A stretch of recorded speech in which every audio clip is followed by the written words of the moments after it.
Hello and welcome to another update. In this one I'll be covering the whole front line starting out in the Cremina front. We see here that the Russian forces are attacking in the direction of the southwest of Lyshanka to Makivka, Nevske, Cerny and Yampolivka. They're trying here to reach the river line and they are engaging in active defense, where essentially that means that whenever the Ukrainian forces are attacking, they'll defend, and then once the Ukrainian forces are retreating from that attack, in case it fails, then they will chase after them and gain some territory. So although it says they are attacking in these directions, they aren't actively trying to reach them. The fighting continues in the direction of the Siversk front, in the direction of Bilohorivka, as well as Spirine, Vesele, Roslivka, Fedorivka, and Vesyukivka. And here it is the same. They are engaging in active defense as they are trying to prevent any Ukrainian forces from gathering troops in these areas, as well as shelling these villages. And finally advancing whenever they see an opportunity to, but not actively looking for one.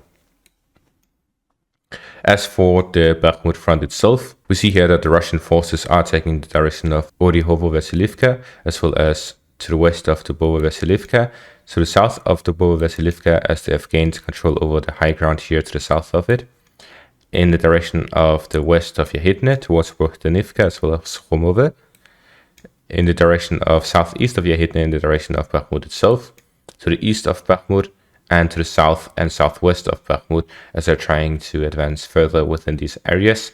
And they are reaching closer to the highway here, and they're now only 400 meters from the highway, as well as some advances here.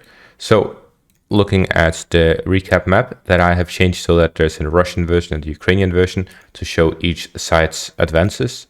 For example, here it became too much of an overlap because the Russians captured its territory, then the Ukrainians recaptured it, and then now the Russians are advancing within it again. So now that I've split it up, it's much easier to see. And as such, we can see here that the Russian forces have managed to recapture this part here after they lost it in the last Ukrainian counteroffensive. At the same time, we see that the Russian forces have advanced within this area here to the southwest of Bakhmut, and they've also advanced here to the south of Dubovo-Vasilivka as they've captured the heights here to the south of it. This will allow the Russian forces to advance in the direction of Bohdanivka here from the north, as well as from the south. With this, they can advance from two directions and do a double envelopment of the village. Also, this is very significant because the only road going in and out of Bakhmut goes through this road. And then someone made me aware that there is this road that goes down to Ivanivske and then northwards and to this area right here. That is an extra small road that goes from Bakhmut, south of Khomove, to Ivanivske, and then out and around towards the road again. So the Russians, to cut off and completely encircle, they need to go all the way around and capture the road down here. So getting control of Bohdanivka is very essential for that, as it will allow them to capture the last villages by the east of the canal. And if they manage to capture that, then they can advance southwards, and they're also advancing by the rail lines. So they'll be able to reach this residential area to the east of the canal, and they'll completely cut off any resources in or out of Bakhmut. Then there's another theory that the Russian forces are looking to encircle both Chasiv Yar as well as Bakhmut in this attack. For that, the Russian forces will need to go to Hrihorivka and then cross the canal, take the villages of Novomarkove, Markove, and Maiske from the north. Then to the south, they will need to attack Stupushki as well as Prechine, and then advance northwards to Mykolaivka and Zhervone. Then they will be able to encircle this whole area, and this will be a huge pocket with about 30,000 Ukrainian troops, as well as the dominant heights in this area, which are not only looking down on Bakhmut, but also on the Konstantinivka-Sloviansk line. So that will be a significant achievement for the Russian forces if they manage to complete such an offensive. However, it is very risky, as they'll need to essentially have control over this whole highway before attempting such a maneuver, as they will be very exposed to the flanks. However, due to the fact that the weather is very muddy and there's very few roads that go north from the northern area southwards, it could be possible for them to just advance through the villages and attack in that direction, so that they'll be fighting head-on with no flanking maneuvers by the Ukrainian forces, as they will not be able to defend. If we take a quick look at the deep state map, we can see here that if we look at the heights, there's some high ground here to the north. However, as I said, there's no actual roads in this area. This is the canal. There seems to be a road by the canal. But essentially, if the Russians want to encircle Chasiv Yar as well, they need to advance down by the road, by the rail lines here to the north of the road, capture Avdiivka, Kalinivka, Ryhorivka, Novomakove, and Maiske. And these are to gain control over the roads here to the north, as well as prevent any attacks from the Ukrainian side from the north. So have a defensive position here from the flank. And then if we look at the southern part, they'll need to take Supushki, Predichina, Mykolaivka, and Chervone. And then I see there's a small village here as well, Podilske. They will probably need to take that as well. So these areas, and then there will be no roads in and out of Chasiv Yar.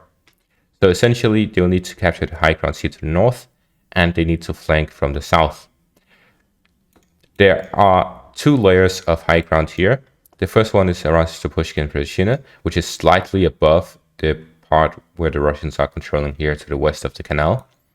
And then we have the ones west of Chasiv Yar, Mykolaivka, Pulski, and Shinki. These are all areas that are slightly above that. Can we just take a second to look at the village that's called Stinky? Like, literally. I don't know what that means in Ukrainian. Someone let me know in the comments. But yeah, so if the Russians are looking for such a tactic where they encircle both Chasiv Yar as well as Bakhmut, then it will take a lot more time and it will be much more risky, but the rewards are significantly higher for the Russian army. Now, the Ukrainians, to counter such a proposition, they will need to send more defensive forces, especially by the canal, but also here by Predichina and Supushki, making sure that they take full control over the highway, as well as keeping control over the heights by the highway. And at the same time here to the north, just staying by the canal and having a defensive line in these positions will allow them to hold back the Russian forces.